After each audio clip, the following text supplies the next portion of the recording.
Hello, everyone. Please let me know if you can see and hear me fine and everything is good. I was just having a few technical issues. I updated OBS like yesterday, which I probably shouldn't have done because then it was telling me there was something wrong with the plugin or something, but it seems like it's working fine, so I'm just gonna ignore the problem and hope that it's okay. Um, yeah, just so you know, there is a link to trigger warnings in the description if you need them.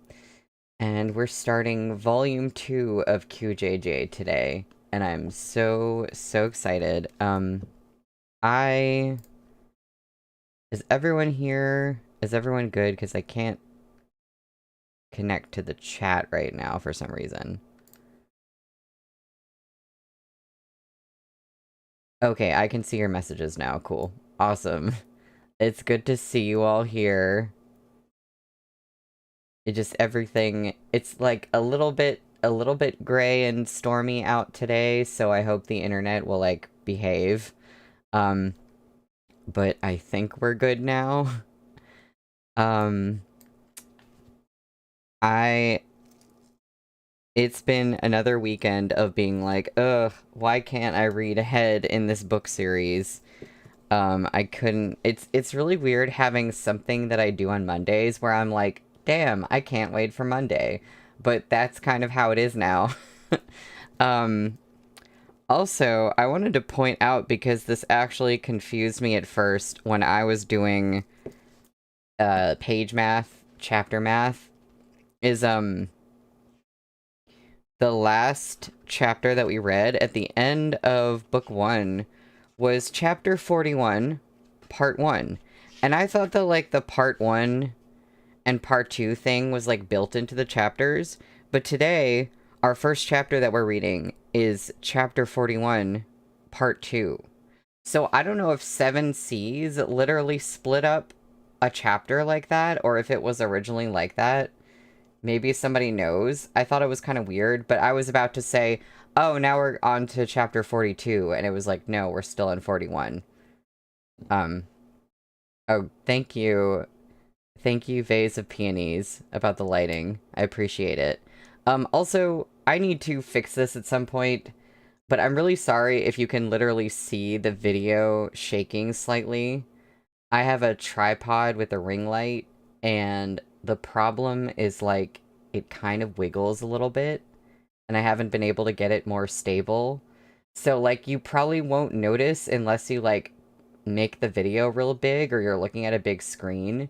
But when I look back at the videos, it drives me nuts, but I have not, found a way to stabilize it yet, so I need to do that, so I'm sorry. Um, Elsie, you don't think so? The fan translation of chapter 41 is Lanzhou. Yeah, this one is Lanzhou part 1 and Lanzhou part 2.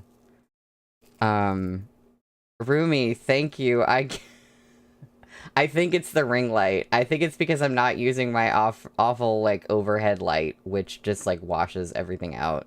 But I appreciate it. Um, so yeah, oh, we need to look at this cover. I really like the cover of this one. I really like how, what's the bird's name? Mung? I love how the falcon is, like, in front of, why am I forgetting his name? It's in front of Xiao Chuye's eye. It's, like, his eye. I just think that's so cool. And we know there was, like, the metaphor of how, like, he wants to fly and he can fly through the falcons that he raises. And so that's just, like, so perfect for him. Um, yeah. I'm not looking at the interior art unless someone tells me that I can already, but I just kind of automatically assume that it might be spoilery. Um, but yeah, so we are on chapter 41 again, Lanzhou, part 2. Oh, Blue, thank you. It's spoilery, you'll tell me when. Thank you, I can always rely on you to do that. Xiao Chuye slept. All his fury and ferocity had settled into his features, giving him an expression of determined frustration. He held tight to one of Shen Zichuan's wrists, forcing the semblance of intimacy on this winter night, long after they had transformed merciless kisses into scalding passion. Outside, all night, snow drifted like catkins, the air still and silent. Just before daybreak, Shen Zichuan extracted his wrist from Xiao Chuye's grip. Xiao Chuye's fingers chased after his warmth, stirring beneath the covers. Chen Yang was waiting outside the door when Shen Zichuan stepped out of the room. "Drill grounds," Shen Zichuan said shortly. Chen Yang nodded. As he shifted aside, he caught a glimpse of the cut on Shen Zichuan's lip and hesitated, as if to speak. Shen Zichuan saw through him at a glance. The redeployment order for the embroidered uniform guard should be issued very soon. Thank you for your generous accommodation all this time. Chen Yang began.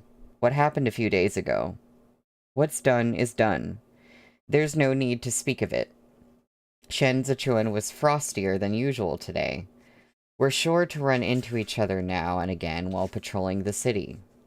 I shall be prudent in my actions, and I advise my brothers from the Imperial Army to do the same. Chen Yang pressed his lips shut. Shen Zichuan smiled. It hasn't been easy for the Imperial Army to reach their current heights, but times change, and every dog has its day. Who can say for sure what the future holds? Without waiting for Chen Yang to respond, he swept the hem of his robe aside and walked off. Ding Tao dusted snow from his shoulders and flipped over to hang upside down from the roof. Swinging gently in midair, brush in his mouth, he watched Shen Zichuan's receding back with a frown. "What?" Chen Yang asked, noticing his look. "Don't you think he seems a little sad today?" Ding Tao said around the brush. Chen Yang turned his head, glimpsing the last corner of Shen Zichuan's robe as it disappeared from sight. "Is that so? He seemed fine to me. He even smiled." Still upside down, Ding Tao fished his book from his lapels and wrote a few words. "Maybe it's because he and Argongza fought last night. I heard quite the racket." Embarrassed, Chen Yang raised his eyes to the roof. "Gujin, didn't you teach him about the birds and the bees? The boy's 16 already. In Li Bei, that's old enough to take a wife." There was no reply. "Did you hear me?" Chen Yang repeated. He stuffed his ears. Ding Tao slid the notebook into his robes and flipped back up to pluck the cotton from one of Gujin's ears. "Jinge," he yelled. "Chen Yang is calling you." Gujin gave a start and nearly slipped off the roof. He shoved Ding Tao's face aside and frowned as he poked his head out. "What?" Chen Yang pointed at Ding Tao. "Get rid of him. Sell him and add the balance to your wine money this month." Gujin grasped Ding Tao by the neck. "Won't get much for this one, even if they're going by weight." There was movement inside the room. All three fell silent. After a moment, Xiao Chuye stepped out. As he stood at the threshold, donning another layer, he swept a glance around, settling his gaze on Ding Tao. "Da Ge will be in the capital in a few days." Xiao Chuye's lips felt slightly raw as he spoke. He pressed his tongue against them, but gave up quickly. No need to report any of these trivial matters to him. Ding Tao nodded as vigorously as a chick pecking at grains. That's a great image. I love that. I love Ding Tao. After a moment's pause, Xiao Chuye asked, "Why are you still here?" Ding Tao scratched the back of his head and looked from Chen Yang to Gujin, then finally back at Xiao Chuye. "I'm on duty today, young master." And where's the man I told you to keep an eye on? He's already left, Ding Tao said, confused. Xiao Chiye said nothing as Chen Yang led the horse over. He swung into the saddle and pointed at Ding Tao. Throw this away. Before Ding Tao, who had yet to climb atop his own horse, could react, Chen Yang and Gu Jin had already hoisted him up. Color drained from his face as he clutched his lapels where his little notebook was stowed. Please don't. Young master. Young master. I haven't done anything wrong yet. Too late. After disposing of him in the snow, Chen Yang stepped forward. Master. Shifu should be arriving today. The instant he heard those words, Xiao Chiye dug his heels into the horse's flanks and sped out of the city at a gallop. So they just left Ding Tao in the snow. Rumi, wanna bet there might be hickeys somewhere. Oh no! I hadn't thought about that. Shen Zichuan did not go to the military drill grounds at Mount Feng. Instead, he braved the snow and returned to the Temple of Guilt. Jigong hadn't seen him for several days. After letting him in, he rushed off for a roast chicken. Grand Mentor Qi had likewise missed him. He was sweeping a calligraphy brush across paper, squinting down at his work. But as soon as he saw Shen Zichuan enter, he dropped his brush and called, Lanzhou. Lifting the hem of his robe, Shen Zichuan took his seat across from Grand Mentor Qi. The embroidered uniform guard's deployment order will be issued any day, Grand Mentor Qi said. Where do you want to go? The carriage office, Shen Zichuan replied. It's close to the throne. Grand Mentor Qi nodded, then turned his attention to the wound on Shen Zichuan's lip. Did something happen out there? After a lapse of silence, Shen Zichuan answered. Now that His Majesty has Hai Liangyi at his side, even a rotten plank of wood can pose as a pillar of the state. I saved Xiao Er that day because His Majesty's ascension to the throne was a foregone conclusion. Letting him die would have disrupted the entire game board. A disrupted board is nothing. One must be wary of a disrupted mind, Grand Mentor Qi noted, looking at him. Have you gained any insights during the days you've spent at Second Young Master Xiao's side? Shen Zichuan wiped at the ink staining his fingertips and considered for a long moment before answering. It's truly a pity he was born after Xiao Jiming. Perhaps he can be contained, but if not... He glanced at Grand Mentor Qi and fell quiet. Lanzhou, you still don't understand. Shen Zichuan waited. Grand Mentor Qi stood and paced a tight circle. Gazing out at the snow in the courtyard, he heaved a sigh. You killed Ji Lei. Shen Zichuan's hand holding the handkerchief stilled.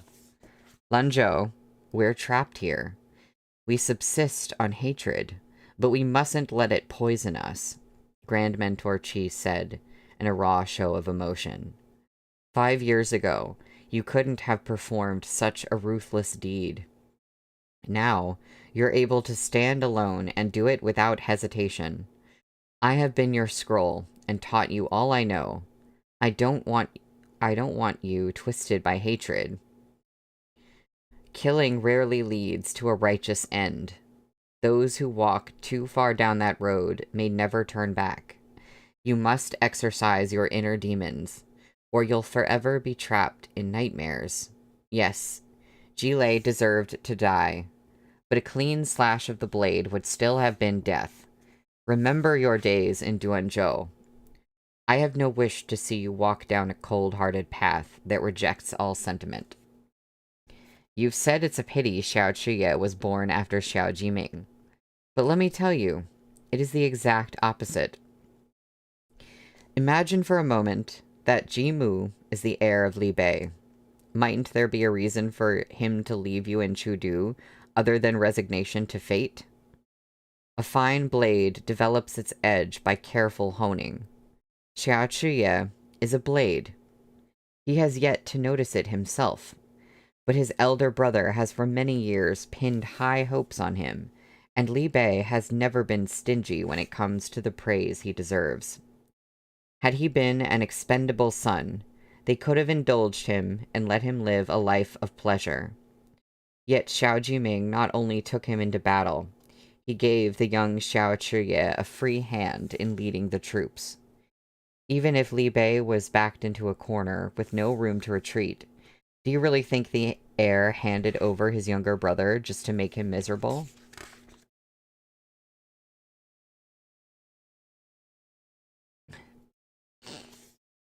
The Xiao Chuye who came here from Li Bei 5 years ago knew not the meaning of restraint. Yet now he's learned to keep a rein on his arrogance and willfulness. What is taught in words can easily slip away. Only painful experience confers real wisdom. Xiao Jiming is a good elder brother. The least pitiful thing about Xiao Chuye is to be born after him. Lanzhou, their brotherly bond should have been one you understood best, yet somehow it has become the one you understand least. After a long, gloomy pause, Grand Mentor Qi looked over and knelt to pat Shen Zichuan on the head with his wizened palm. I have taught you and given you the name Lanzhou. Serene is the orchid that grows on palace steps. Boundless the horizon of the boat that crosses the sea of misery. We have the first footnote of the book. Lan, lily magnolia or orchid, one of the 4 gentlemen among plants in Chinese art. Zhou means boat. Lanzhou as a whole has a specific connotation in poetry. A boat of lily magnolia wood. Also, I love that there's 4 gentlemen among plants in Chinese art. That's really cool. There's 4 gentlemen for everything, I guess. Or some number of gentlemen for everything. I think that was a thing. Yeah, that was a thing in Remnants of Filth too, but I think there were 3 gentlemen.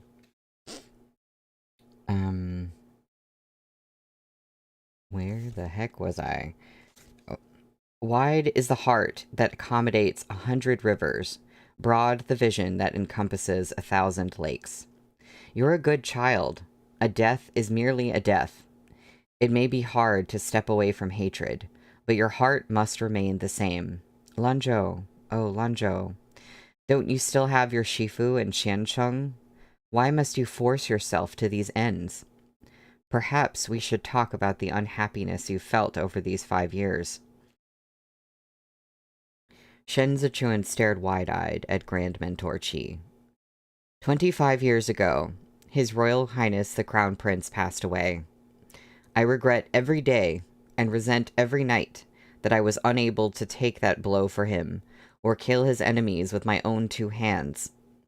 I stewed in resentment until I became what I am now. I became your Xiancheng, but I... Grand Mentor Qi seemed to choke on his words. I want you to be my sword, but I can't let you become a blade who has forgotten what you are. You are human, Lanzhou. Don't forget your carefree days in Duanzhou. Jimu died, but it wasn't your fault. It was heaven's decree, and we cannot change the past. You didn't survive the Chasha sinkhole, only to live crushed under the burden of guilt. No, you live on behalf of him, on behalf of those 30,000 soldiers. Silly child, Jigong has been so careful. How did you still lead yourself so astray that you blamed the wrong person? Shen Zichuan closed his eyes. He heard Jimu's cries, and he thought of the way Xiao Chuye smelled. All at once, he understood why he was so infatuated with that scent. It was the brilliance of the scorching sun, the light that allowed him to escape the darkness of the Chasha sinkhole. For a fleeting moment, he could forget the tides of blood and the rush of arrows, the bitter cold and the stiff corpses beneath him. He could no longer remember those days in Duanzhou. They were too far away, as distant as memories of a past life. He couldn't even recall Jimu's face as he laughed.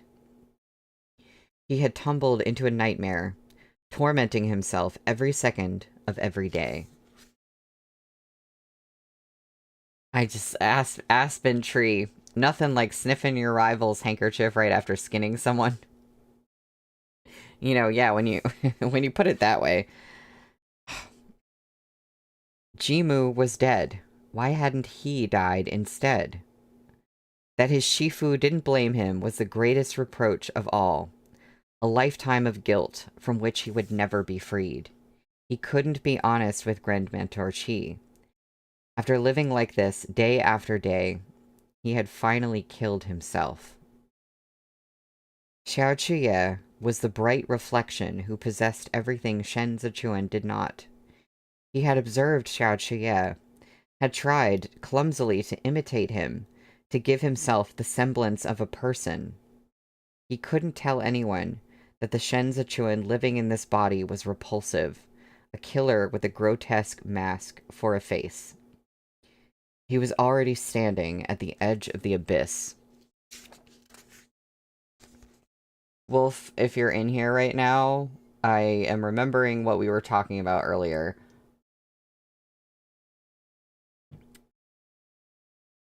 Shen Zichuan sat with lashes lowered under Grand Mentor Qi's palm, a child respectfully accepting the lessons of an elder.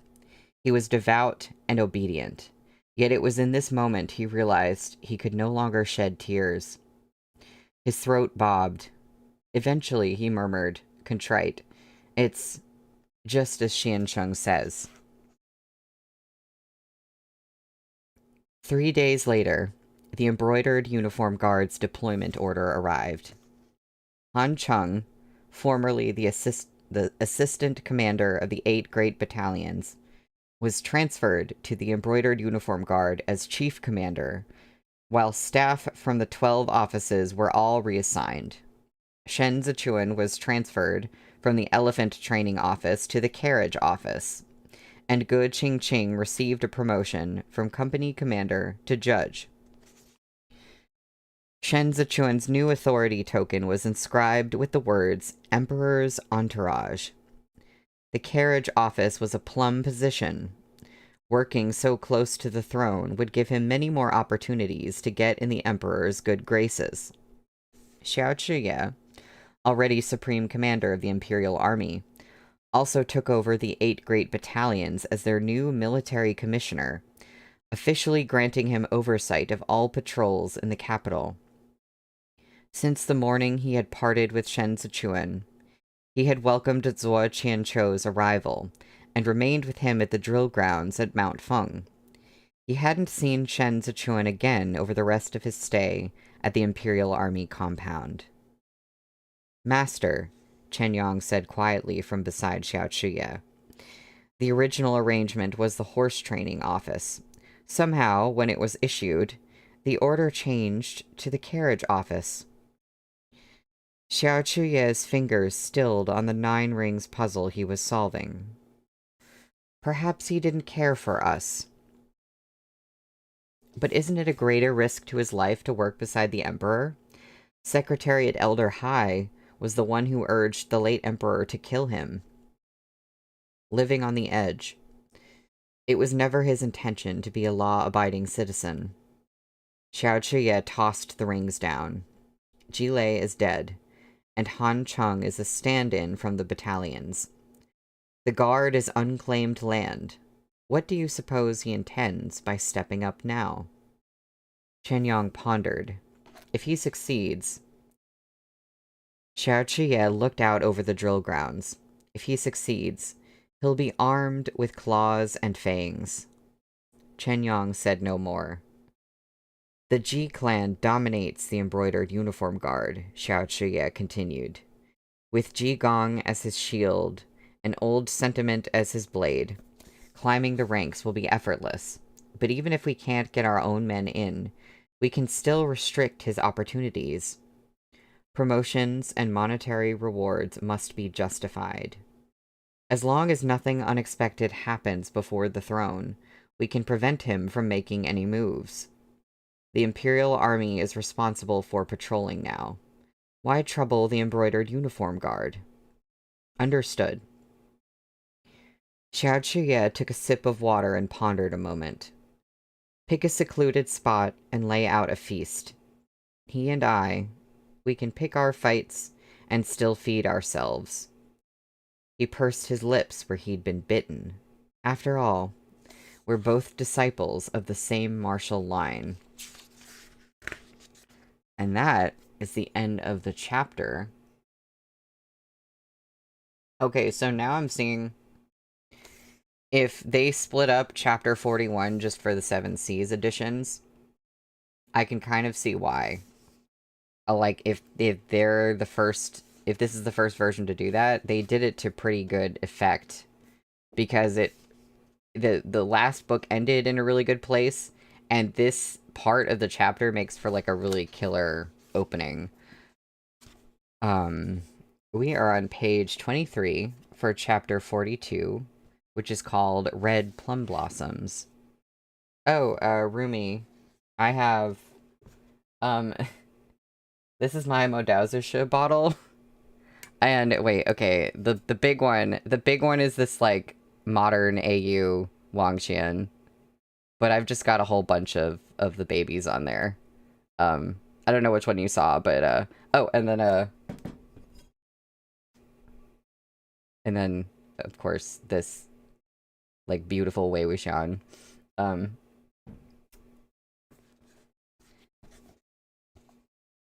Xiao Chuye scheduled their private dinner before the date of the court officials' feast. When Chen Yang delivered the invitation, Ge Qingqing was the only one present to greet him. Lanzhou hasn't been able to step away from his post, so I hope you don't mind if I receive this on his behalf. Ge Qingqing served tea and exchanged some pleasantries with Chen Yang before venturing. With all the glory and honor bestowed upon the Imperial Army these days, I suppose Deputy General Chen is quite busy as well. Our Supreme Commander is swamped with paperwork every day. For the men who follow and serve him, busy is a given. Chen Yang sipped his tea. But it seems Ge Xiong's recent misfortune has become a blessing with your promotion to judge. To have such a bright future ahead of you is true glory. Conflicts had recently arisen between the Embroidered Uniform Guard and the Imperial Army, resulting in a simmering discord. The mere sight of one another was abhorrent. Nevertheless, the two men put on a cordial performance. After his second cup of tea, Chen Yang finally rose to take his leave. The moment Ge Qingqing had seen him out, Chen Zichuan emerged from behind the curtain to the inner room. What bad timing, Ge Qingqing handed him the invitation. Are you really going to go? Why wouldn't I? Shen Zichuan opened the carefully folded invitation and caught sight of the wild, bold strokes of Xiao Chuye's calligraphy. Xiao R has been hard at work keeping the Embroidered Uniform Guard down. Our duties have been overtaken by the Imperial Army one by one. Worse, he has the trust and favor of the Emperor. If he were to pull something now... Ge Qingqing didn't finish the thought. His intentions couldn't be more obvious. Shen Zichuan closed the flaps of the invitation. He wants to suppress the guard and gain a monopoly over the military powers in Chudu, so the Emperor will have only his Imperial Army to rely on. I'd guess he still has a few more tricks up his sleeve.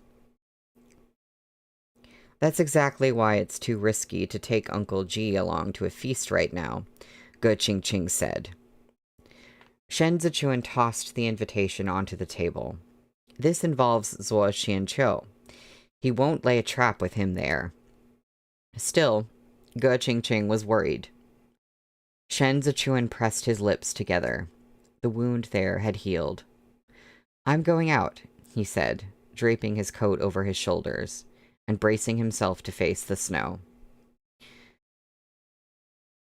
The flurries weren't heavy today, but the wind was strong. Shen Zichuan made his way to Donglong Street and entered Wuhua Pavilion, a pleasure house that sat on the corner opposite Xiangyun Villa.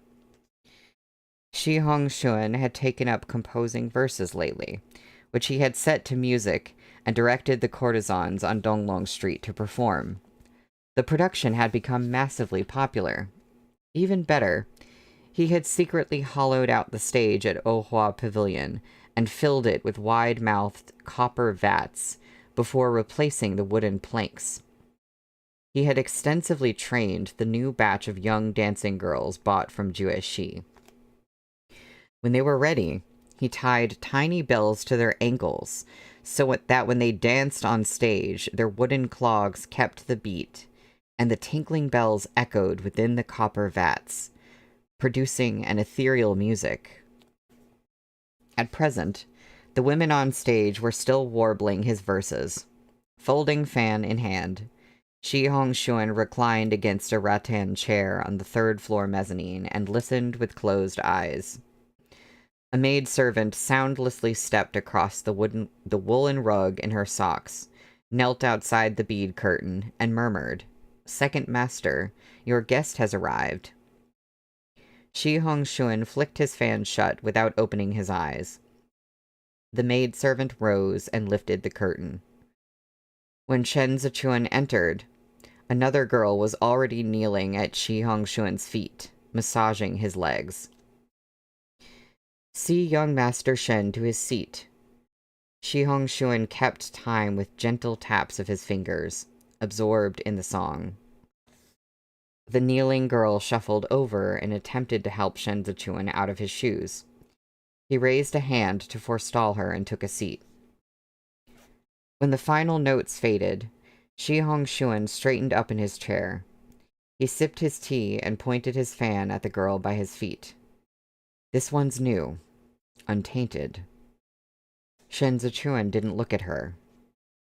This made Shi Hongxuan laugh, but still he watched Shen Zichuan carefully as he said, "Don't tell me you've really gotten into bed with Xiao R.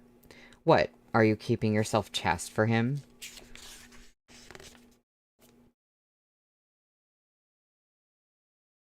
Oh.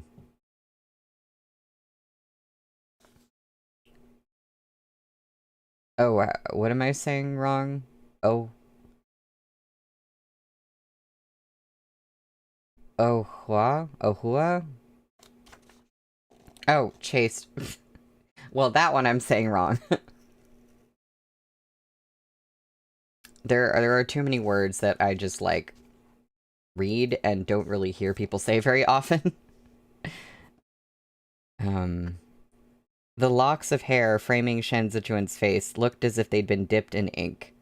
In this warm room, his features had a cool, otherworldly air. "Get to the point." Shi Hongxuan flicked open his fan. It filled his hand as broadly as his body filled the rattan chair. "We're buddies. I called you here for a good time, since Xiao R has been giving you a hard one these days. When it comes to misfortunes, you, Shen Lanzhou, win hands down. That kick from Xiao R all those years ago left you with an illness that plagues you every day, and now you have to play nice with him at night. He really is your nemesis." "Yeah," Shen Zichuan answered candidly, as if resigned to the fact. "A jerk." "It seems he doesn't plan to go easy on the embroidered uniform guard," Shi Hongxuan said. "Your pillow talk needs work, Lanzhou." Shen Zichuan wiped his hands with the hot towel the girl presented to him.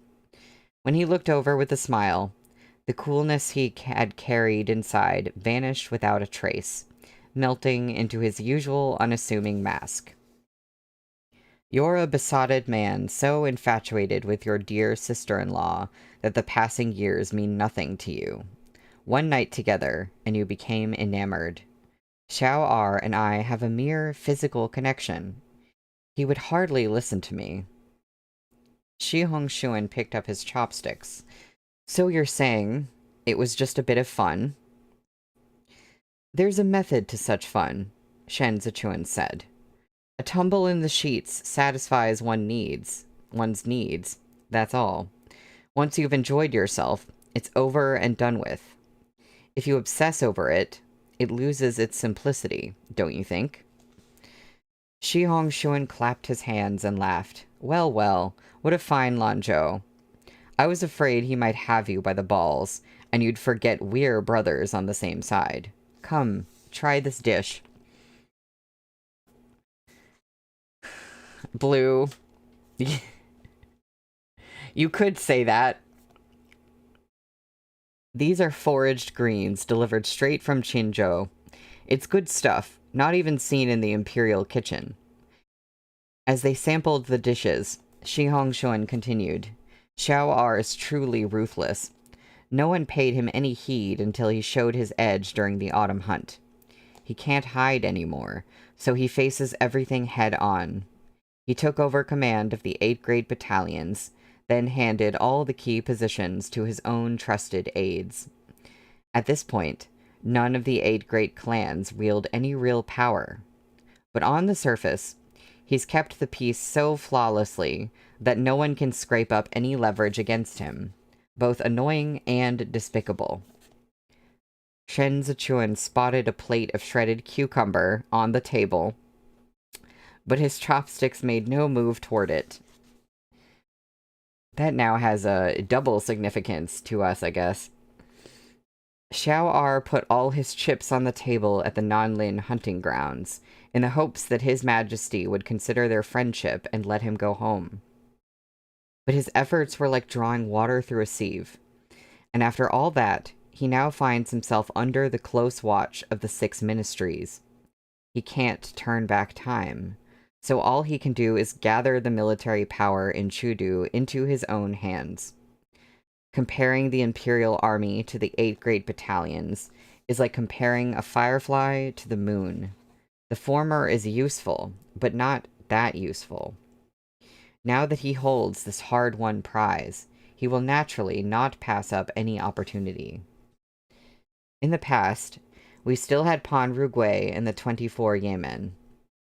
At the very least, the Eastern Depot could knock him down a peg.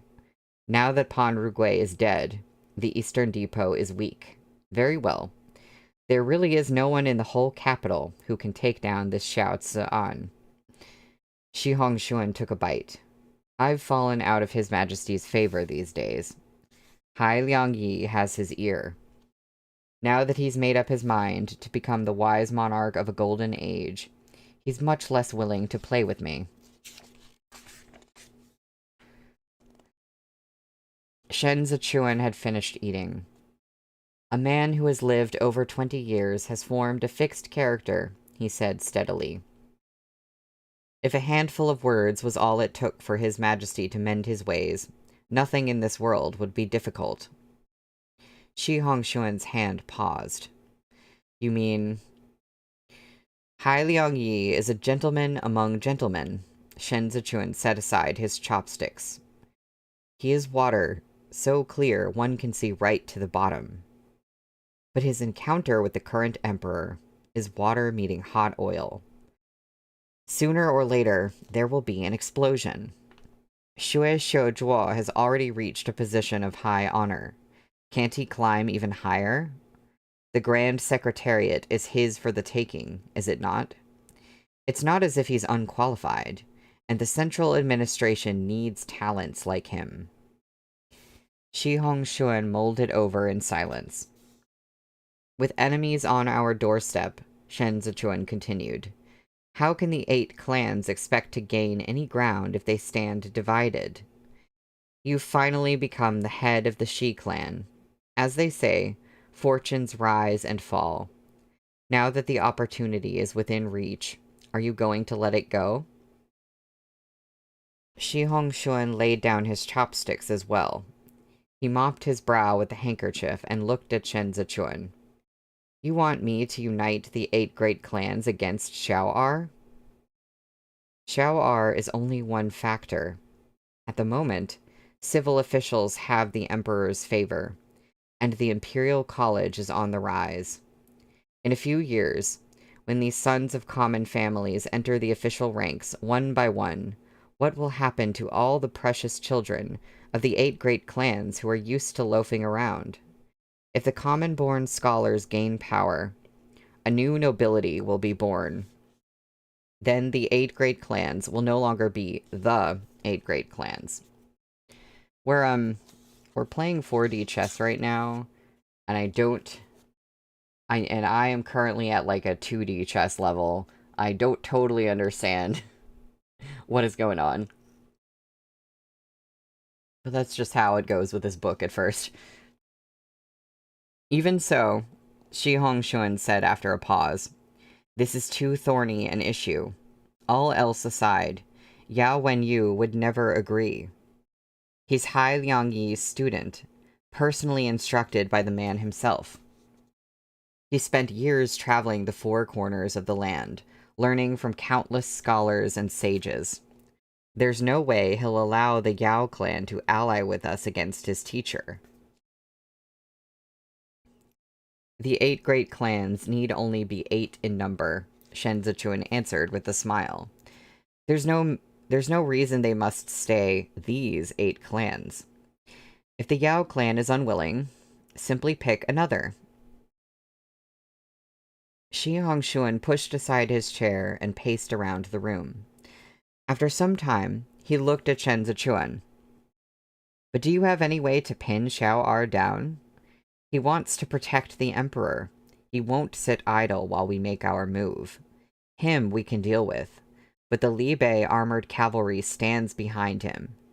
As long as Xiao Jiming's around, Xiao Zi'an is untouchable. What a headache." Xiao Jiming is formidable, but his power and prestige lie on the border. Shen Zichuan leaned a cheek on his hand, eyes hidden in shadows. He gave Shi Hongxuan a final push. "Chudu belongs to all of you. As the saying goes, even a dragon can't defeat a snake in its own garden. There are plenty of ways to keep Xiao-R so up to his neck in his own affairs that he can't interfere in yours." Deep in thought, Shi Hongxuan entirely missed that Shen Zichuan had said you and not us. I missed that too. When did he say you and not us? Wait a minute. Oh, he said Chudu belongs to all of you. Okay. "What ways?" he asked. Shen Zichuan let out a soundless laugh. Xiao-R's influence hinges entirely on His Majesty's trust.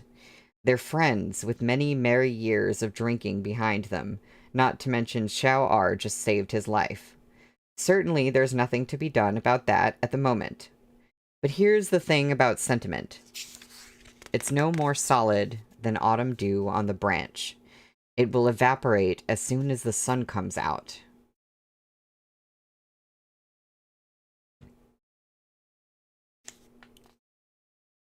Suddenly Shi Hongxuan was reminded of Jilei's fate on that rainy night. Those rare delicacies churned in his stomach. He strove to keep the discomfort from showing, forcing a smile. "Well, since you've got it all worked out, you might as well tell me." After Shen Zichuan left, Shi Hongxuan had the servants remove the table and lay back on his rattan chair, letting the maid-servants help him get comfortable. Then sent a servant to open the window and air out the inexplicably stuffy room. When Xue Xiuzhuo stepped out from behind the room's partition, Shi Hongxuan exclaimed, "You heard him, right? Thank heavens he was born Shen Wei's son. If he ever got his hands on real power, he'd be an even greater headache than Xiao-R. To use someone, you merely need to find the right method," Xue Xiuzhuo said as he poured tea. "No one in this world is without desires. Shen Lanzhou has his weaknesses. As long as we can grasp them, even the most ferocious dog is nothing to fear. The problem is that we can't find any. Shi Hongshuan tapped the center of his forehead with his fan. Look how callous he is toward Xiao Er. It's obvious he turned his back on him the moment he got out of bed. Neither humiliation nor flattery works on a monster like that. You can't even threaten him. Shui Xiuzhua smiled and gulped down his tea. Every inch the gentleman, he asked. What's the hurry? Just do as he says. Whether it works or not, it spells disaster for Xiao Er. By the time he's taken care of, Shen Zichuan's true motive will come to light. Shen Zichuan had drifted downstairs, but he didn't rush to leave. The madam knew him only as Shi Hongshuan's honored guest, so as soon as she saw him, she started fawning. Does master see a girl he likes? Looking cannot compare to trying for yourself. He sized up the lavishly dressed women and asked, Do you have male courtesans? The madam turned at once to the servant behind her. Lead this master upstairs and find a few clean, tender-faced boys to serve him. Shen Zichuan had hardly settled himself in the private room when 3 male courtesans entered. He swept a glance over them. All were neatly made up. The madam was astute, with a good eye for picking people. She knew she couldn't find anyone more striking than Shen Zichuan in the whole building, so she had thought outside the box and sent him several fresh-faced and delicate-looking young men. One of the boys stepped forward to remove Shen Zichuan's shoes, but Shen Zichuan shifted his feet slightly away. They all knelt before him and dared not move again. Shen Zichuan gazed out the window. Eventually, he said, Strip. The 3 obediently shed their clothes. Shen Zichuan looked over all those fair and sloping shoulders. But from start to finish, his heart remained as calm as still water. He looked to their hands. Their slender fingers looked like they belonged to young maidens, pampered to softness all their lives. There were no calluses or thumb rings on those hands. Shen Zichuan breathed a slow sigh and rose to his feet. Without a word to anyone, he pushed the door open and departed, leaving the 3 male courtesans to look at each other in confusion. Ding Tao had been tailing Shen Zichuan from the rooftops. Upon seeing him finally walk out of Ohua Pavilion, he jotted down a meticulous note in his wrinkly little book. When he looked up again, Shen Zichuan had disappeared into the crowd. Ding Tao didn't dare be negligent. He chased after him. Shen Zichuan hadn't been walking fast, yet in the blink of an eye, he had vanished.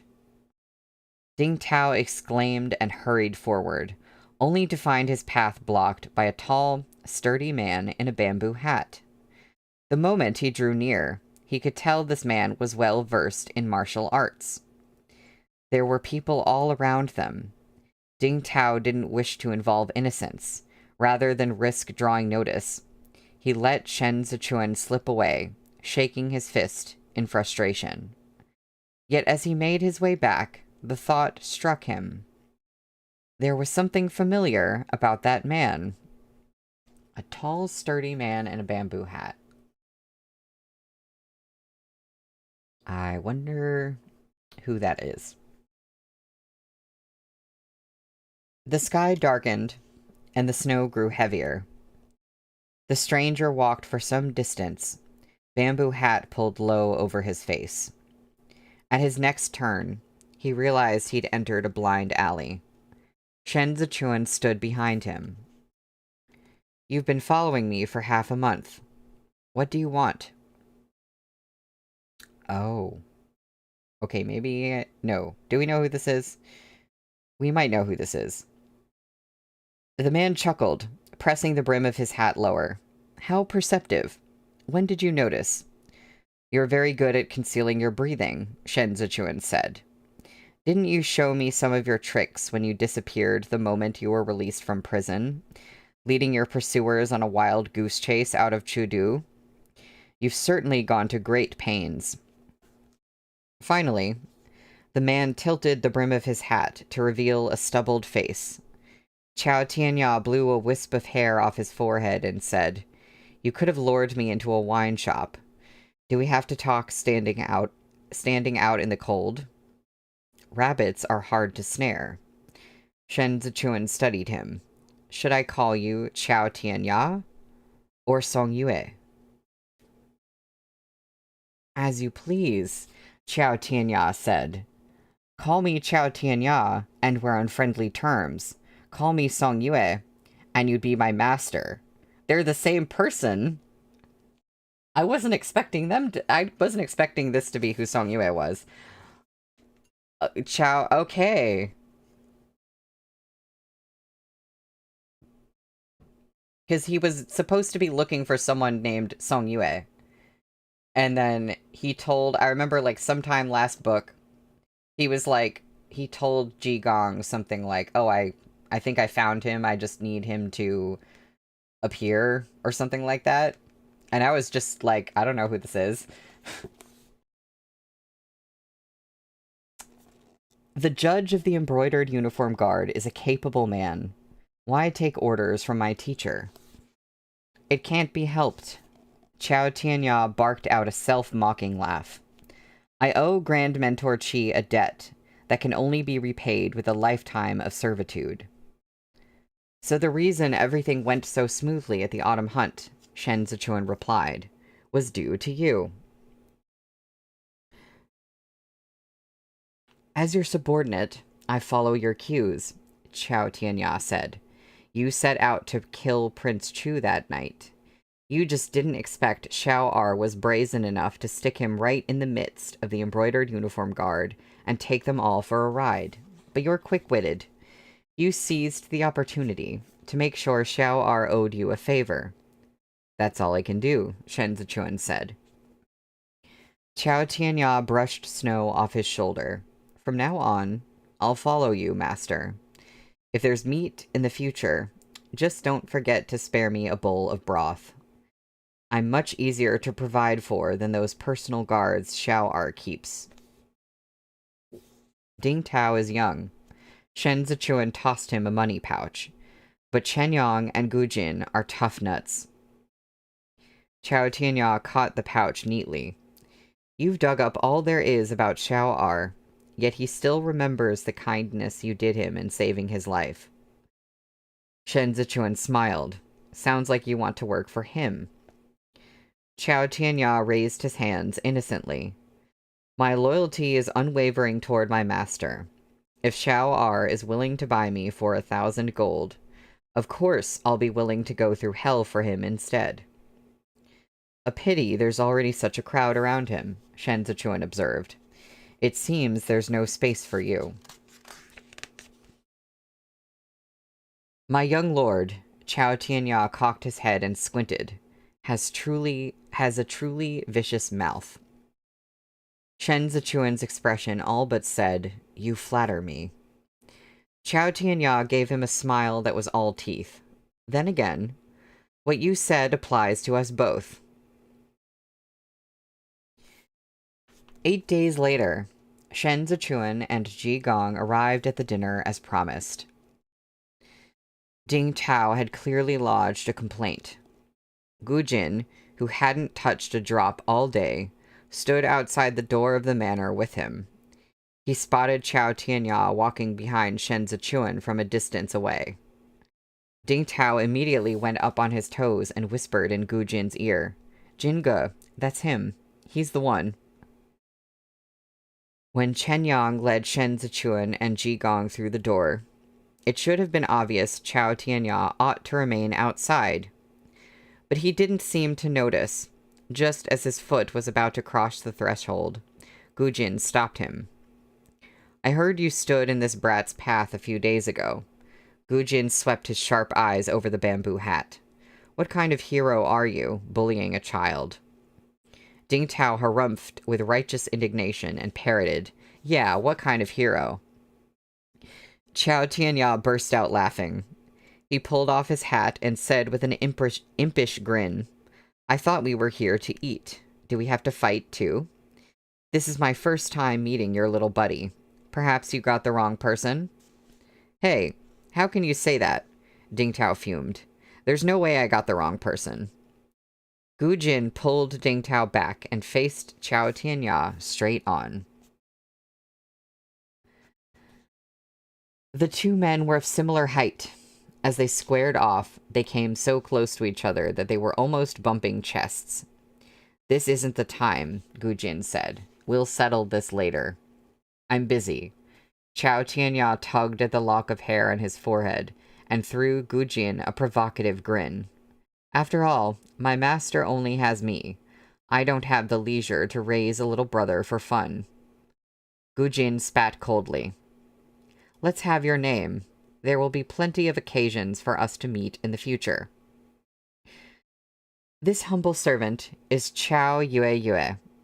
Turning to Ding Tao, Qiao Tianya tapped his temple with 2 fingers and continued, also known as Xiao Song Song.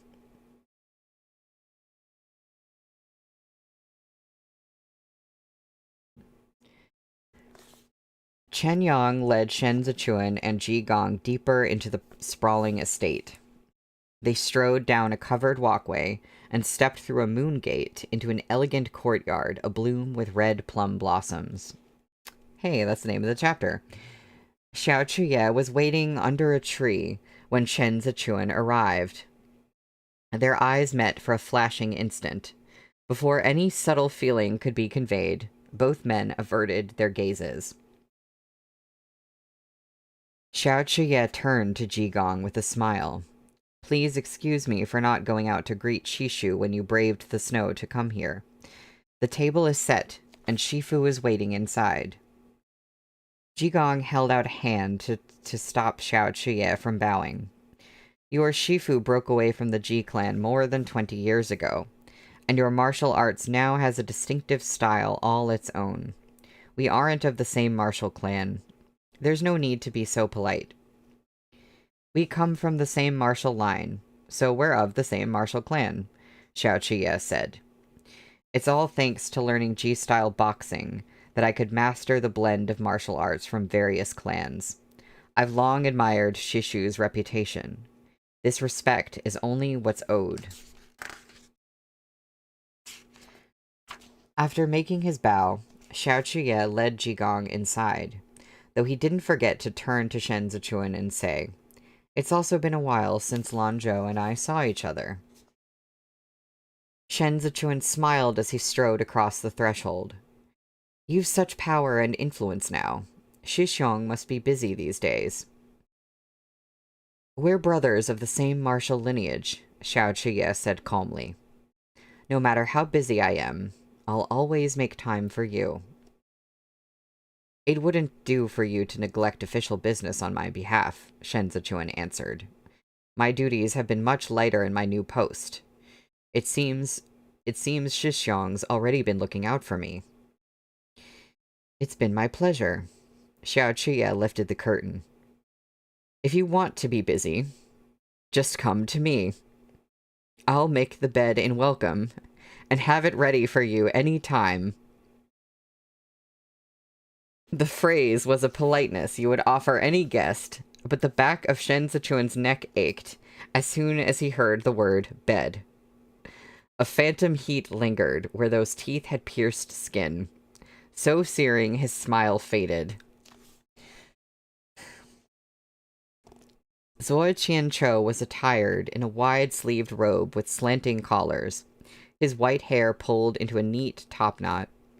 He looked like neither a refined scholar nor an awe-inspiring general. Although he had a few years on Ji Gong, he seemed younger. The only way to describe his aura now was otherworldly. It would appear the rumors that he'd forsaken his mortal identity and become a monk were not totally groundless. He turned and saw Ji Gong, dressed in a short, rough-spun tunic with a thick jacket. Ji Gong, with his disfigured face, looked back at Zuo Qianqiu. In an instant, the past surged up. The cheers and laughter of youth rang in their ears. But the man before him was already old and white-haired. Xiao Chuye broke the silence. Both Shifu shall have their meals here. Lanzhou and I will wait outside. Chuan-er, fasten your overcoat properly. Ji Gong looked rather forlorn as he half-turned and urged Shen Zichuan, come in if you feel cold. Shen Zichuan nodded. Ah yeah, take care of your shidi, Zuo Qianqiu said. Xiao Chuye smiled in acknowledgement, and both men retreated. The air was cold outside, yet it was a rare, clear night. Shen Zichuan descended the steps, looking out at the groves of red plum blossoms crossed here and there with a slim, arcing bridge. It occurred to him that this place had an elegance incongruous with Xiao Chuye's style. Xiao Chuye seemed to sense his thoughts. I bought this place from the Yao clan. Standing behind Shen Zichuan, he raised a hand and brushed aside a branch of red plum blossoms to reveal a clear stream winding through the courtyard. Pretty. Expensive, too. Yet you willingly parted with the money. Shen Zichuan did not look back. Xiao Chuye swayed so close his chest brushed Shen Zichuan's back, raising a hand to shield the top of Shen Zichuan's head from falling petals. He leaned in close to Shen Zichuan's ear and said lightly, snow envelops the red plums. Fragrance envelops Lanzhou. For his smile, I'd pay 1,000 gold. A smile slowly spread across Shen Zichuan's face. When you already had to sell the clothes off your back for this house? I spent a sum, yes.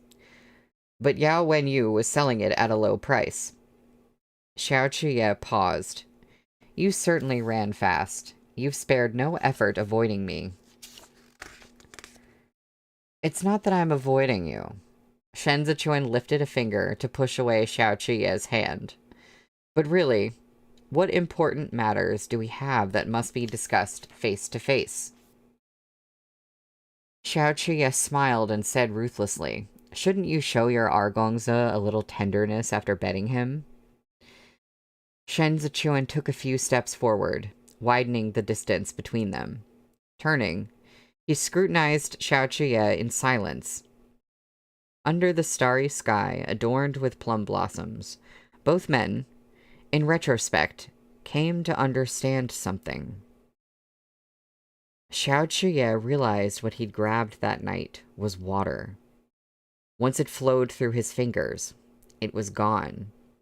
Shen Zichuan had not been even remotely reluctant to leave. After the frenzy of biting and tearing, the scalding heat of their tryst was buried in the inky night. When Shen Zichuan had arched his neck in searing ecstasy, he had not burned Xiao Tzuan into his memories at all. Once again, Xiao Chuye was forced to face facts. He was the only one defeated by lust that night.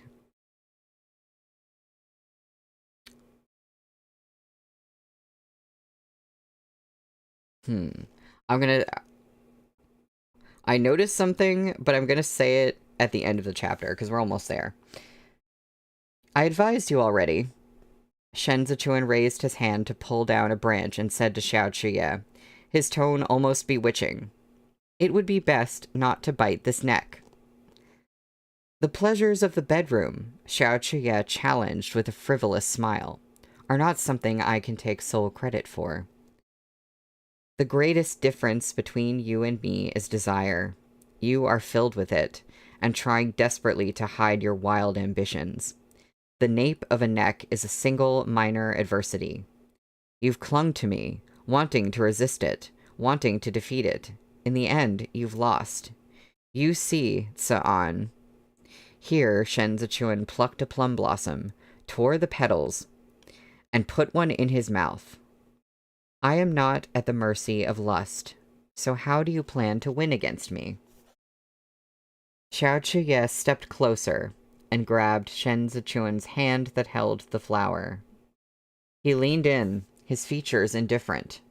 What is but one time? If you found it lacking, we should go a few more rounds. You've had no use for the girls at Ohua Pavilion, and you didn't dare to touch the boys either. You pretend to be a sage, celibate and aloof, but I'm not the one who moaned and panted so delicately that night. Xiao Chuye pulled Shen Zichuan's knuckles to his lips, pressed against them dangerously, and snickered. I've lost to lust, that's true. But if you're really so steadfast, then why did you feel the need to take that tumble in the sheets with me? Shen Lanzhou, I think you're much more terrified of succumbing to desire than I am. Well, that's the end of the chapter.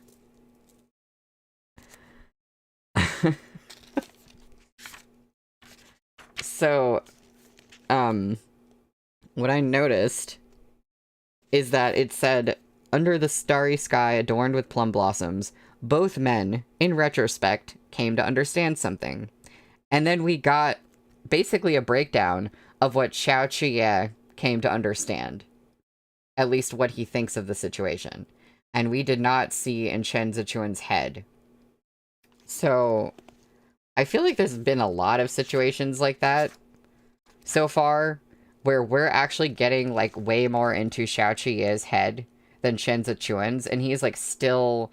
He's putting up a wall with people, and he has a wall over him, like, in the narrative itself. And that's fascinating to me. I think that's really cool, actually. So that's the end of the chapter, and it is time for me to take about a 10-minute break. So I'm going to take a break, and when we come back, we'll be on page 41 for chapter 43, Cartographs. So, excuse me, I will be right back.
Hello.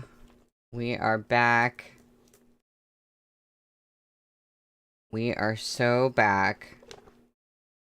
We are on page 41 for chapter 43 for cartographs. And if I did my page math for today right, I think I'm only reading 2 more chapters, but I might end up reading... Wait, yeah. Yeah, it's 421. Yeah, I'm just reading 2 more chapters. Okay, cool. I think I'm on pace with where I want to be today. After 3 rounds of drinks between Ji Gong and Zuo Qianqiu, much of the awkwardness and estrangement had bled away. Though the atmosphere still wasn't warm, it felt more like wow, okay. Let me try that again. It felt like more than enough for them to have a chat over wine. Between sips, Ji Gong removed the muffler around his neck. When Zuo Qianqiu saw that the burn marks covered his neck as well, he couldn't help asking, "When the Biansha horsemen invaded Duanzhou, how did you end up like this?" Ji Gong turned his wine cup in his hands and chuckled. "Shen Wei beat such a quick retreat that Duanzhou fell in less than a day. The Biansha horses were swift, and my legs aren't what they used to be. What chance did I have? Back then, I was ready to fight to the death." Thinking of Hua Pingting, he choked with emotion. He turned aside and rubbed his face, letting the words die. Zuo Qianqiu downed his wine. Shen Wei deserved 1,000 deaths. Not just him, Ji Gong said bitterly. The fall of Zhongbo was suspicious in more ways than one. They pushed the blame onto Shen Wei because they were certain he wouldn't survive. You've been away from Chudu for so long. How can you be sure Shen Wei was a scapegoat? 5 years ago, when Chuan Er was brought to the capital, someone tried to kill him in the prison, said Ji Gong. Shen Wei was dead and gone, yet someone wanted to ensure no member of the family survived. Why, if not to tie off loose ends? Zuo Qianqiu drank his wine in silence. After a moment, he mused, "Now that they're all dead, it won't be easy to conduct a thorough investigation with the fall of Zhongbo. Does your disciples seek revenge for Shen Wei?" Ji Gong had abstained from drinking the past 5 years, but had broken his sobriety for Zuo Qianqiu tonight. The wine had already gone to his head. "Revenge," he sneered, clutching the table edge for support. "Why would Chuan Er seek revenge for Shen Wei? Zuo Qianqiu, how can you be as close-minded as them? Is everyone in the world with the surname Shen guilty? Chuan Er has grown up. He has the sense to know better, and he can tell right from wrong. He happens to be Shen Wei's son, but other than that accident of birth, they have no connection. Why do you all push him into a corner? Shen Wei is dead. Shouldn't you look to the Biansha horsemen to avenge the so-called blood debt of Zhongbo?" He smashed his wine cup on the ground, chest heaving.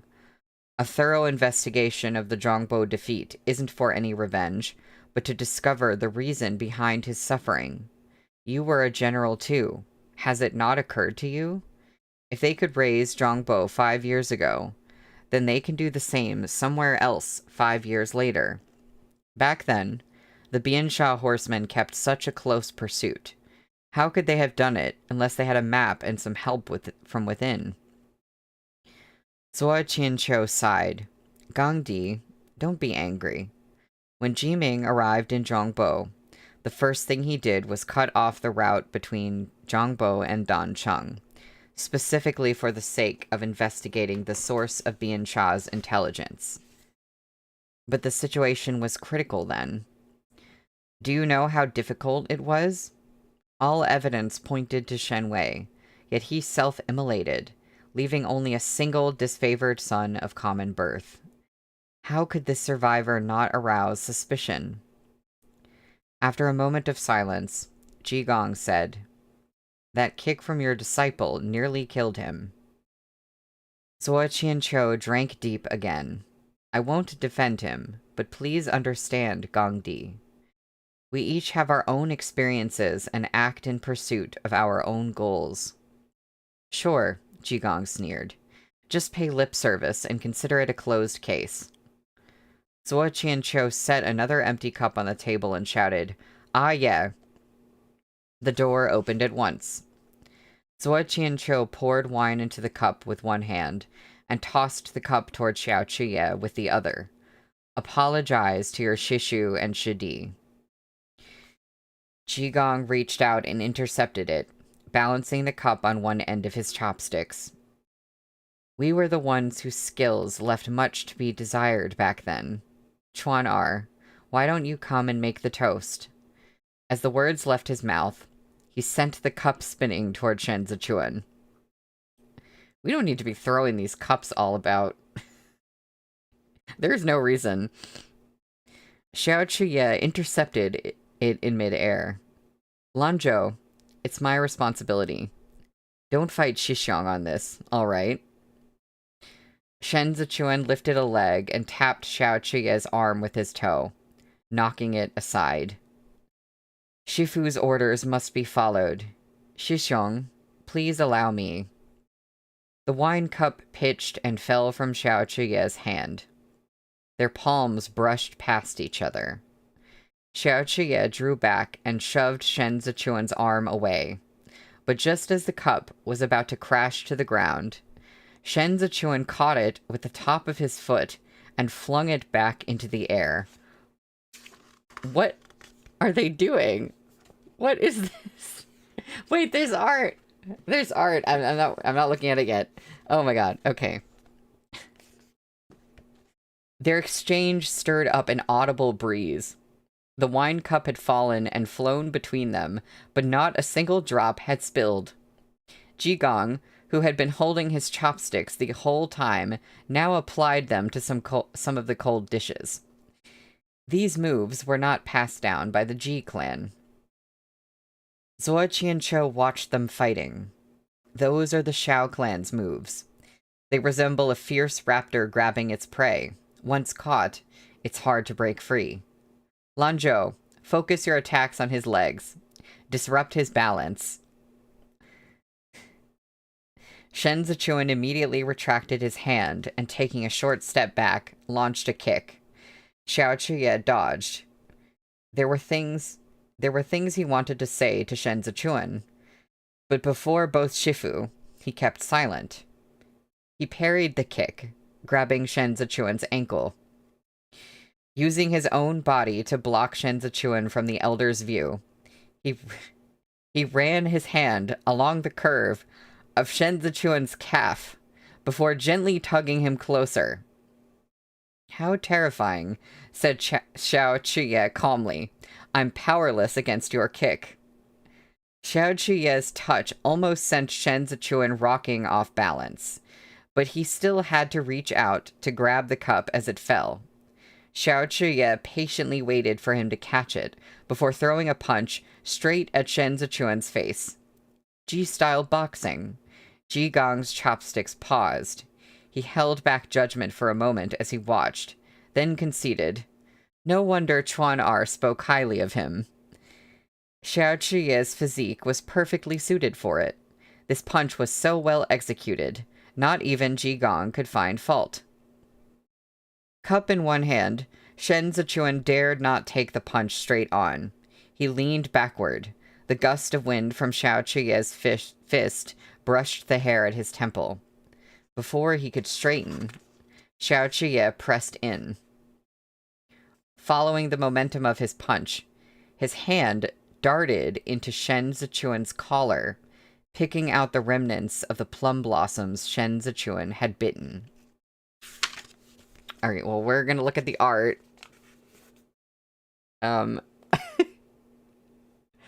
I can't believe this is happening. What are they doing?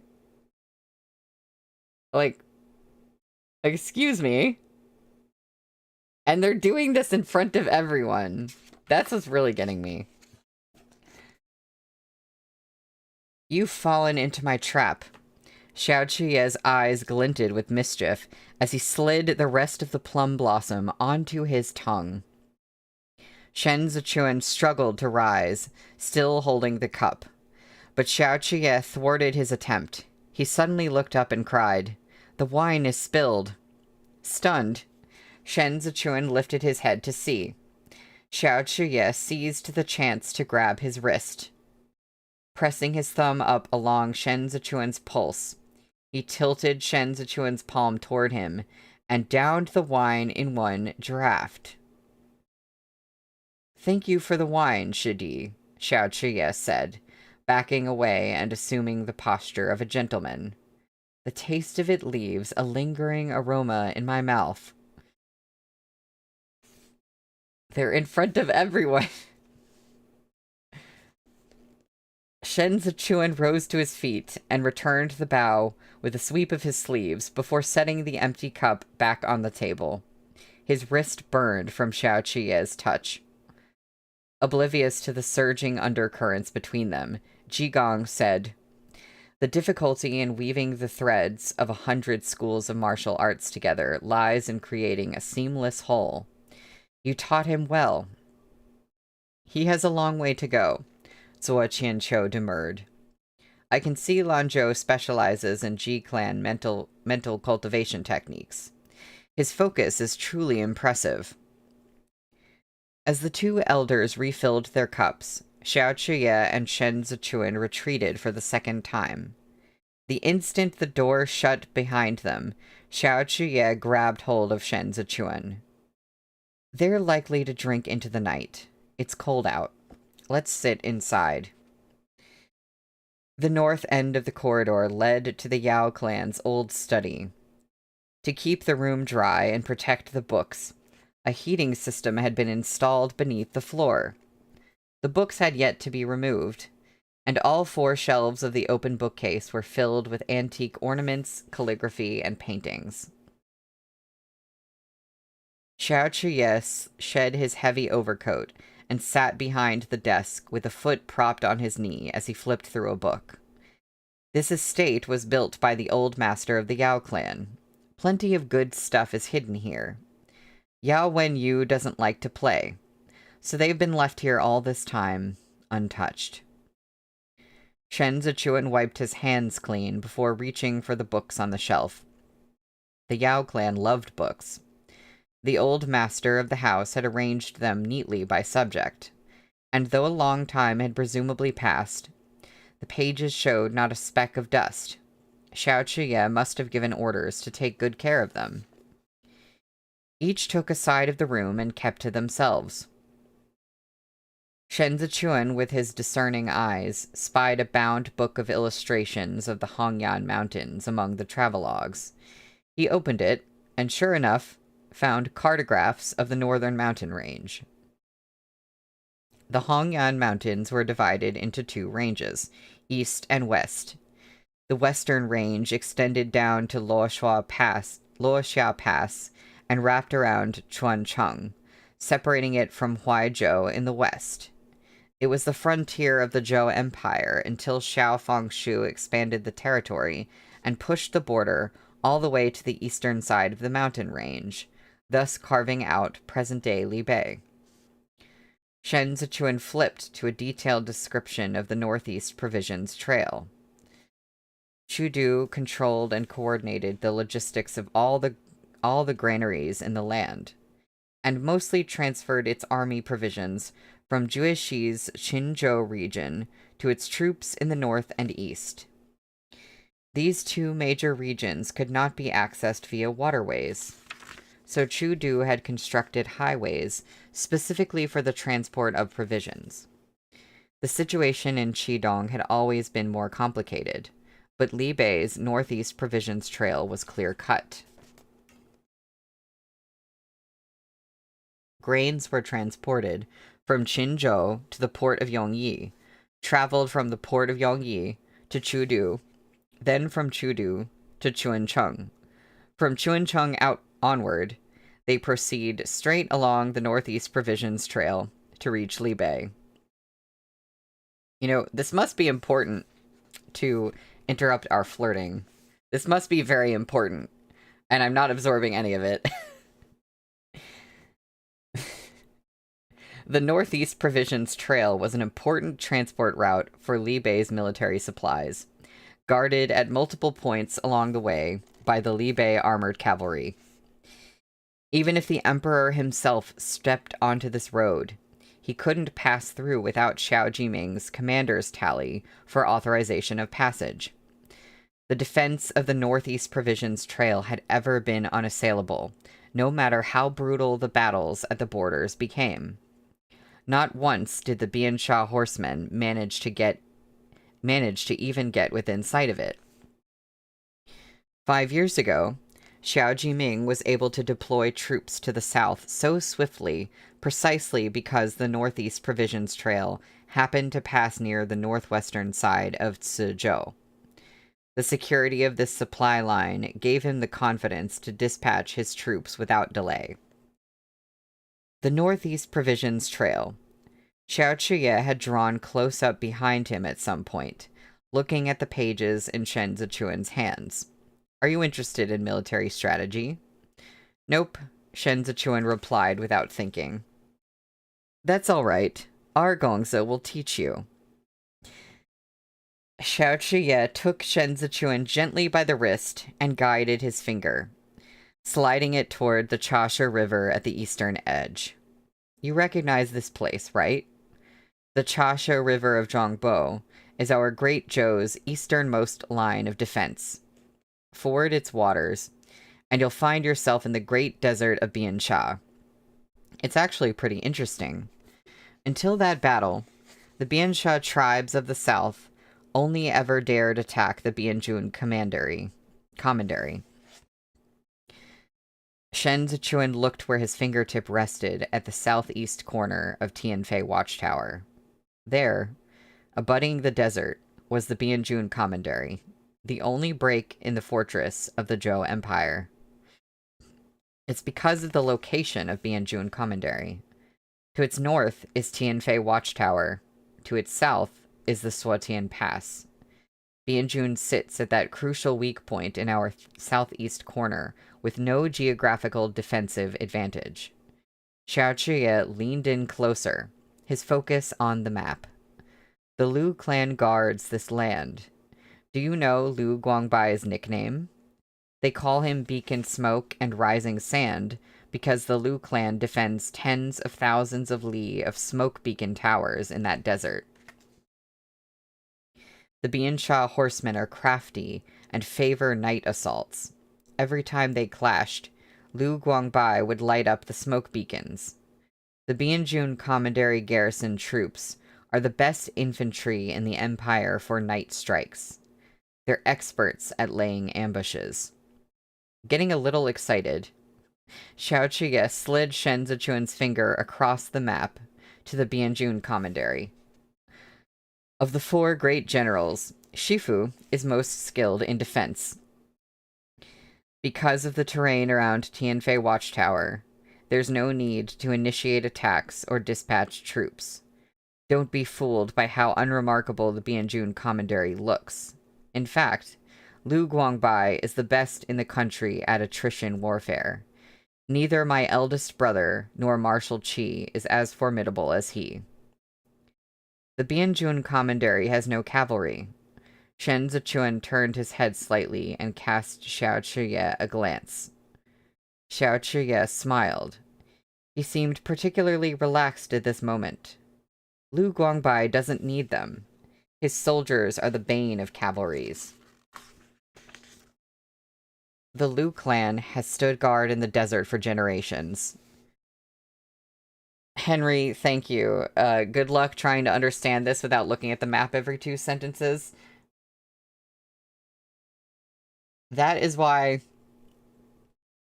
I reread this book after streams. So I can look at the map and so I can actually absorb, like, anything that I've just read. The climate is harsh, and the barren land can't be cultivated at all. They are truly so broke they can't afford to raise horses. But with or without them, battles need to be fought. Working around these constraints, the Liu clan managed to develop battle formations for the express purpose of holding off mounted attackers. Shen Zichuan looked back at the map. When you say pretty interesting, you're referring to how unusual it was for the Biansha horsemen to deviate from their usual pattern to ford the Chasha River 5 years ago? That's right. When Xiao Chuye was deep in thought, he had a habit of spinning his thumb ring. Now, with his hand covering Shen Zichuan's, he squeezed Shen Zichuan's finger absent-mindedly. There's one thing you should know first. The 12 tribes of Biansha is a collective moniker. At the start, there were more than 12 tribes in the desert. The Huiyan tribe, which now has dealings with Li Bei's trade market, is a small tribe that was driven out of the richest grassland by the others. They had to throw in their lot with our great Zhou to survive. Of the current 12 tribes of Biansha, some are stronger than others. They've never been unified under one ruler, so they've never been able to come to an agreement with us, and could only fight us and each other. But each battle fought takes a heavy toll on Biansha. Their strongest tribe, the Hanma tribe, lies to their north, and clashes primarily with the armored cavalry of Li Bei. Meanwhile, their swiftest Goshe tribe lies to the south, and engages the garrison troops of the Bianjun Commandery. These were predictable patterns formed over long periods of conflict. But 5 years ago, without warning, the Hanma and Goshe joined forces and met in the middle to deliver a severe blow to the Chasha River border. Xiao Chuye paused. There is only one possibility for such a change in tactics. They had absolute confidence in their plan, Shen Zichuan said. They were sure Zhongbo couldn't stop them, and that Li Bei and the Bianjun Commandery would not come to the rescue in time. And that was how the rumor started that Shen Wei colluded with the enemy, Xiao Chuye said. Cutting through the center of Zhongbo was risky. In a strange environment, it was a dangerous gamble to rely solely on the spoils of war to feed their army. These warriors are used to galloping across the desert. To them, combat on city streets is like fighting with hands and feet bound. Besides, the closer they got to Chudu, the more obvious their true goal became. A direct attack on Chudu was not at all a good choice, Shen Zichuan replied. Chudu is the heart of Great Zhou. If they remained here too long, they would end up besieged on 3 sides by the Li Bei armored cavalry, garrison troops from all 5 of Qidong's commanderies, and the 8 great battalions. He lowered his eyes. I never believed the Biansha horsemen meant to take Chudu. Clever, Xiao Chuye praised. He slid Shen Zichuan's finger back across the entire breadth of the map and pointed at Jueshi on the westernmost edge. I think they were heading here. Jueshi faces the sea. It boasts 2 major ports and 3 major grain reserves. All the military provisions for Li Bei, Chudu, and Qidong came from this region. Once they entered Jueshi, they wouldn't even need to attack the cities. They would already have all 3 forces by the throat.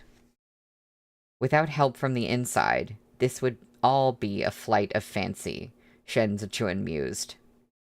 From Zhongbo to Jueshi, it's a straight line east to west. The shortest path there is through Zhongbo.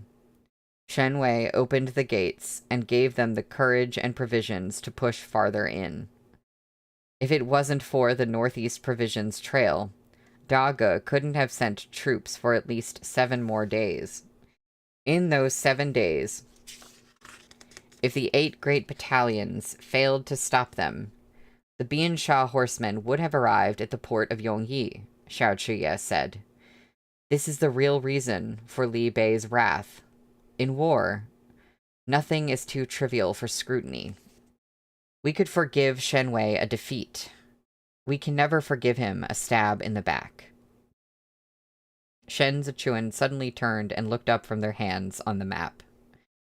Xiao Chuye's eyes were mere inches from his. What's the matter? Xiao Chuye had no intention of letting go. Shenwei colluded with the enemy. Shen Zichuan's mouth quirked in a peculiar smile. Shenwei colluded with the enemy. The 12 tribes of Bian Sha wanted to take Jueshi. But how did Shenwei get his hands on a strategic map of Jueshi? The Ministry of War has one, answered Xiao Chuye. Even ghosts will do your bidding for enough money. It can be obtained with a hefty bribe.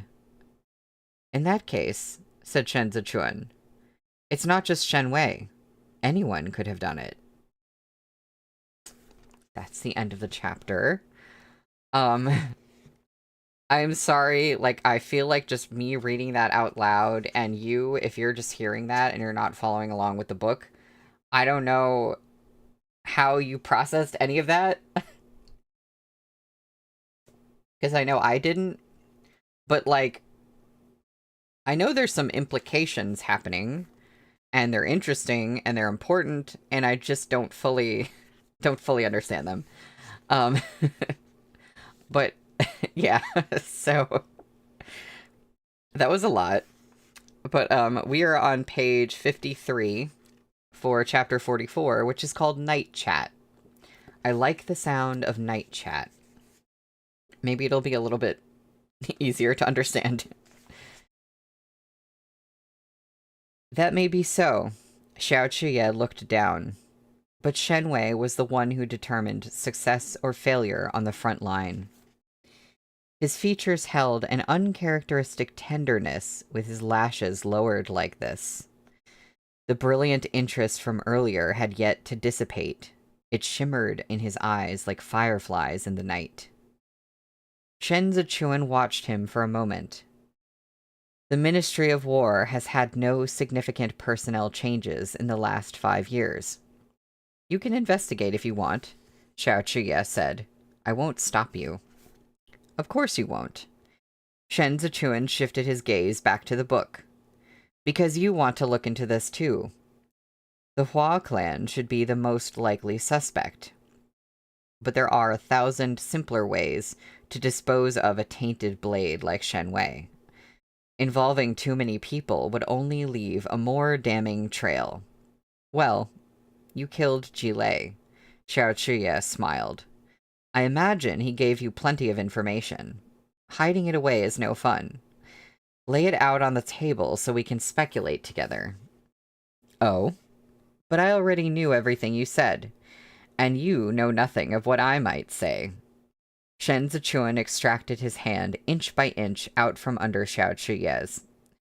That doesn't sound like a fair exchange. Xiao Chuye thought about it. How about this? We'll do a 1-for-1 trade. Sure, Shen Zichuan replied. But first, get out of my way. Making full use of his towering stature, Xiao Chuye had barricaded Shen Zichuan next to the bookshelf. He flipped through the pages lazily. Don't you know the rules? Secrets ought to be whispered. Shen Zichuan leaned forward to move away from him. Whispered doesn't mean we have to be stuck together. The walls have ears. Xiao Chuye replaced the book, leaned an arm against the shelf, and smiled down at him. After all, I've only just bought this estate, and haven't acquainted myself with its secrets yet. It's better to be cautious. Xiao Shen Zichuan dropped his eyes to the book. You really are an asshole. Sure, Xiao Chuye said. But what can you do? All right, I'll go first. Shen Zichuan waited, eyes downcast. When he heard no sound, he turned back and realized Xiao Chuye was still looking at him. It was only when their breaths tangled between them that Xiao Chuye began. Shenwei didn't set himself on fire. The fire at the Prince of Jianqing's manor was set by the embroidered uniform guard, and Jilei had orders to go there. But you know that already, don't you? Yes, Shen Zichuan said calmly. It's no secret. Then, do you know the real reason behind the fall of Duanzhou? Xiao Qiye asked. Shen Zichuan couldn't look away. He couldn't even take a moment to think. The instant he failed to keep pace with Xiao Qiye's train of thought, he would fall into his trap. During the attack at Chasha River, Shen Wei ordered the Duanzhou garrison troops to withdraw, leaving behind his heir, Shen Zhouji, to cover their retreat, Shen Zichuan said. Shen Zhouji was cut from the same cloth as his old man. Faced with a hopeless battle, he abandoned his troops at Chasha River and fled with his personal guards. The Biansha horsemen dragged him down the public road to his death the same way. With Shen Zhouji dead, morale at Chasha River plummeted. After the massacre, there were no more soldiers on the front line in Duanzhou. Correct, Xiao Qiye confirmed. But there's something you don't know. Before Shen Zhouji died, he and Shen Wei strangled the commander of the Duanzhou garrison troops, Tan Tai Long, to death. Tan Tai Long? Tan Tai who? No wonder Tan Tai Hu said his own brother had been at the Chasha sinkhole. Shen Zichuan frowned. Strangled to death? Tan Tai Long insisted on deploying troops to meet the enemy head-on. He repeatedly contradicted Shen Wei in public. When Shen Wei issued his withdrawal order, Tan Tai Long refused to obey. Shen Wei pretended to make amends over drinks, then, together with Shen Zhouji, strangled Tan Tai Long in his room. Xiao Qiye paused. Lao Hu doesn't know this. He thinks Tan Tai Long was killed in battle. This is the first matter I'm confiding to you. Your turn. Blue, it definitely sounded like Tan Tai who? Who is that? Who are you talking about? But that's relatable for most of the characters in this book when they first get introduced. Hastily, Shen Zichuan gathered his thoughts. Shen Wei was party to the struggle for the throne during the reign of the Guangcheng Emperor, and carried out assassinations for the Empress Dowager, who then put him under close watch. When he realized the danger, he bribed Pan Rugui and fled to Zhongbo. One oughtn't be too quick to dispose of one's watchdog, Xiao Qiye said. Under normal circumstances, the Hua clan wouldn't have made such a risky move to dispose of Shen Wei. There was no benefit to the Empress Dowager, who already controlled most of the government's levers of power. The cost of the battle far exceeded the funds in the Empire's treasury, and the Empress Dowager was yet looking forward to holding court as the Emperor Emeritus behind the screen. Having Shen Wei killed would have been detrimental to her own plans. His death wasn't worth the price. Shen Zichuan nodded slightly. So what Jilei said might not be the entire truth. He was just a pawn. To investigate properly, one must start at the Ministry of War. From there, you can follow the trail up or down. I'll go up, and you can go down, said Xiao Qiye.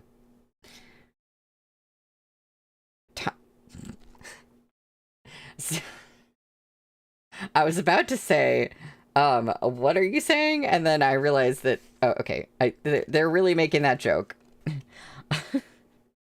Top and bottom are linked. They are inseparable. It was only after he spoke that Shen Zichuan realized Xiao Qiye was making a pass at him. He flipped through the book and feigned obliviousness. With a hint of a smile, Xiao Qiye stepped aside. Have a seat. The study was awfully hot. Xiao Qiye was dressed in a scarlet court robe, the lion of his military rank roaring on his Mandarin square. He was now a real second-rank supreme commander of 2 armies in Chudu. Presumably, he had come straight from the palace and hadn't had a chance to change. His features were all the more striking against the vivid color of his outfit, lending him an air of upright handsomeness that replaced his usual frivolous manner. The 2 men faced each other across the table. Xiao Qiye fixed his gaze on Shen Zichuan, who kept his eyes on his book.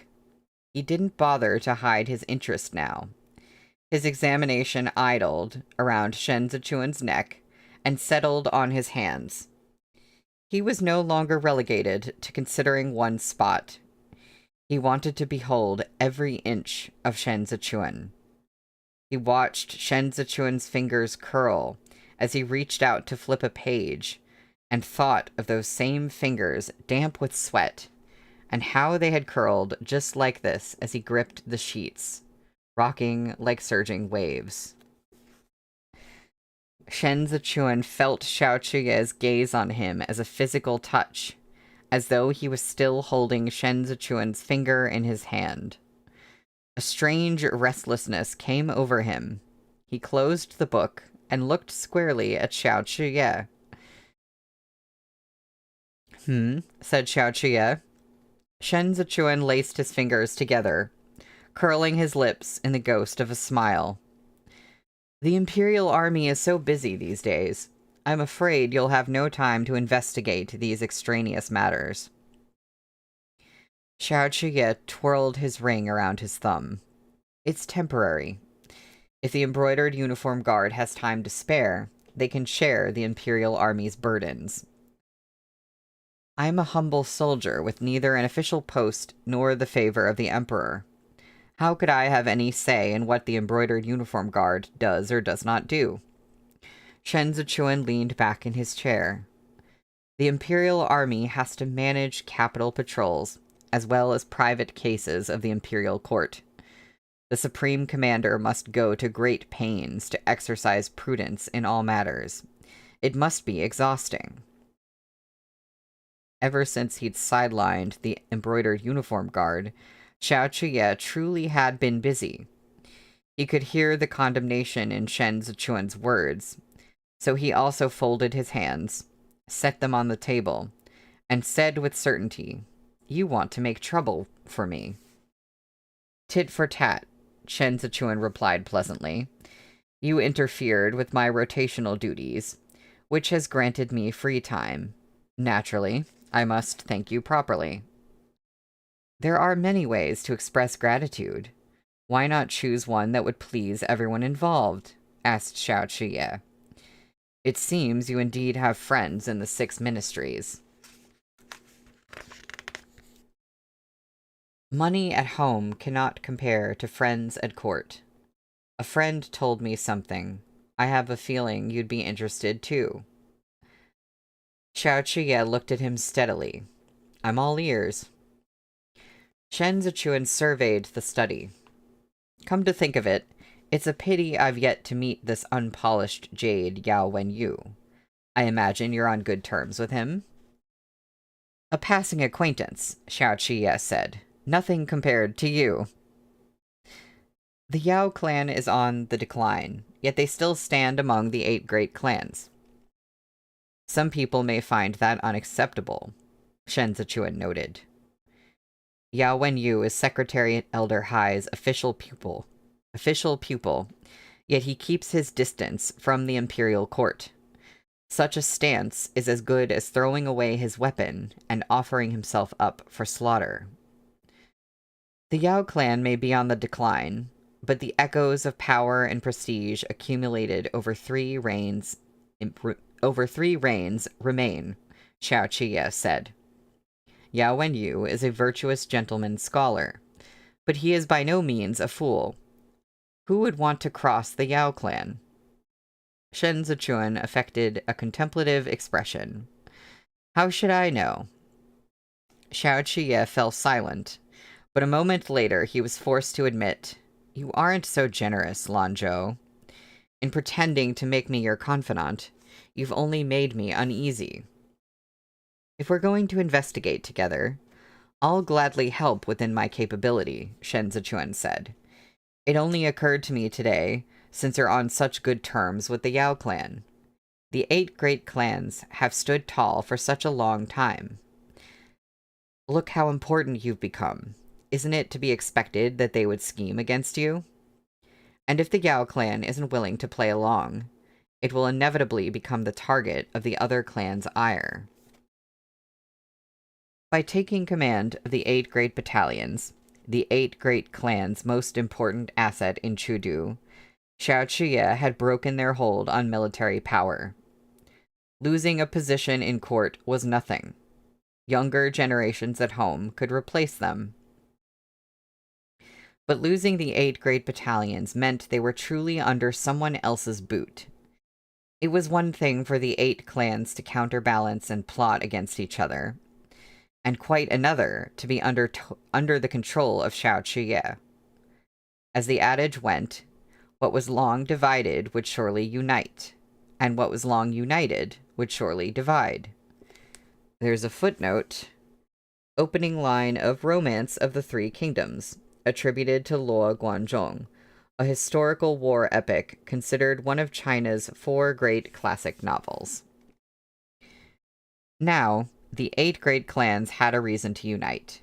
Their common enemy, Xiao Qiye. Shen Zichuan was right, but Xiao Qiye still smelled something fishy in the seemingly candid answer.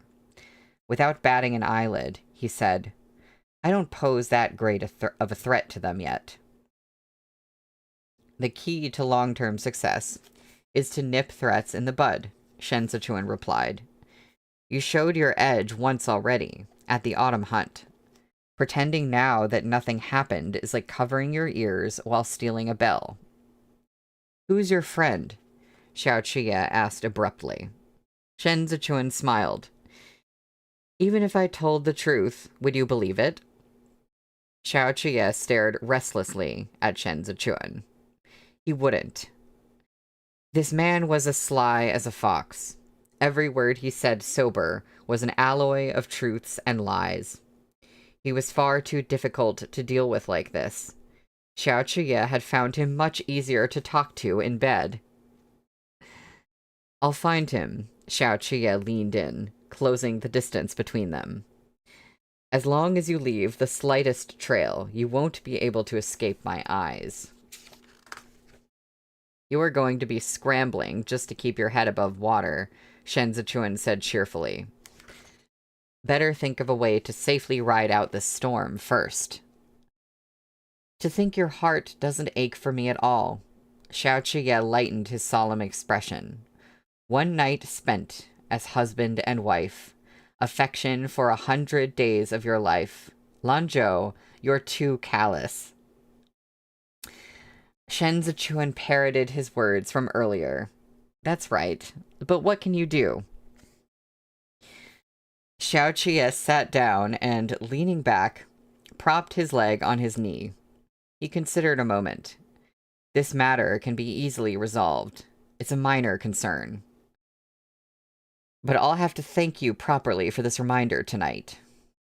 That's much too kind of you, Shen Zichuan said. 100 taels will do nicely. I'm broke. Xiao Qiye drawled his words. My annual salary as a second-rank official is only 150 taels. But I have other things I can offer in exchange.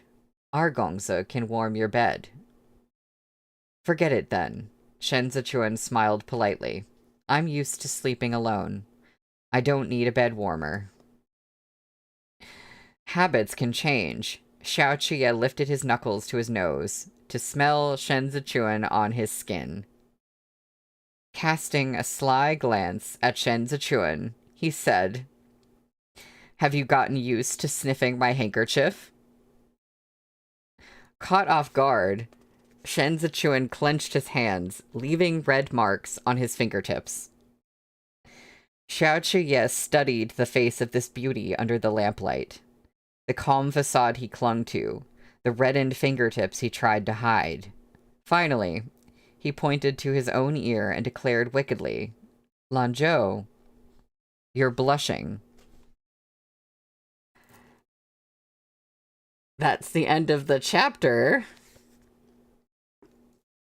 Shenzi Chuan blushing.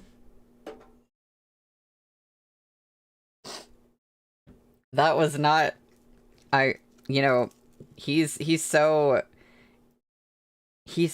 like, he just always puts on a mask. And it's, like, really great when you have those moments where he can't put on a mask and there's nothing he can do to, like, hide what he's feeling. And it's still, even though you know that that happens sometimes, it still is, like, surprising. Like, he was blushing noticeably. Like, really? Well, yeah, so there's gonna be a pop quiz next time on what we just read. Um, no, but, I will definitely be, rereading some of that and looking at the map to make sure I know what the heck just, what they just talked about. Because all that I've absorbed from today's reading is the flirting. And everything else is just whoop. So...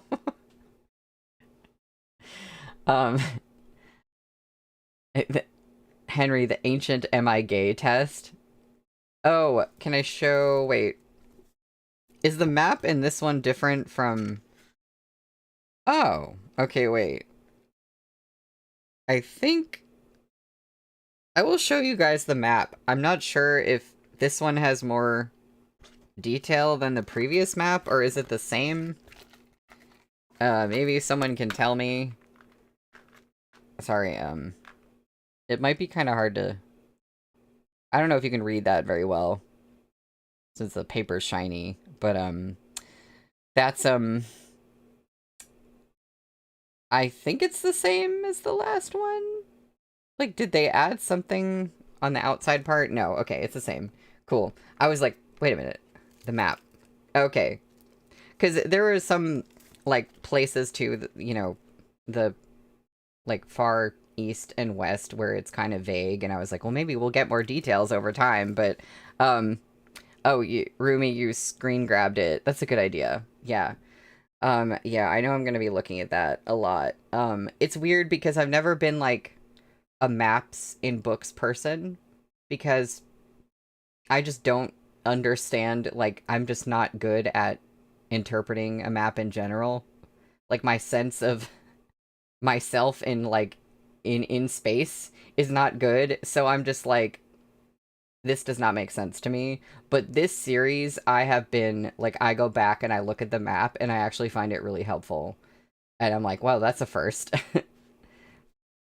It's like, maps are fun, but before this, I've never actually used them in any real way. I'm just like, that's a pretty illustration. That's cool.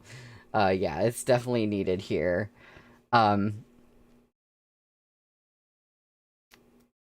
Yeah. So, thank you all for being here today. And, I will see you on Wednesday for, oh, let's say, what chapter are we reading on Wednesday? We are starting on page 61 for chapter 45, which is called New Blade. So, I will see y'all Wednesday. Bye. Have a good one.